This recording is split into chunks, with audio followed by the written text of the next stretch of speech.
घातलेला आहे. तर आता काय करू आपण, हे जे बॅटर आहे आपलं ते छान एरी होण्यासाठी,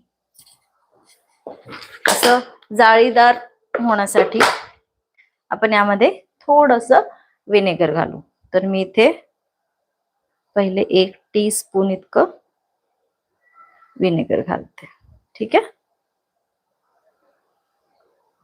1 टीस्पून आणि अर्धा टीस्पून म्हणजे 1.5 टीस्पून इतकं विनेगर घातलेलं आहे. आणि हे छान मिक्स करू.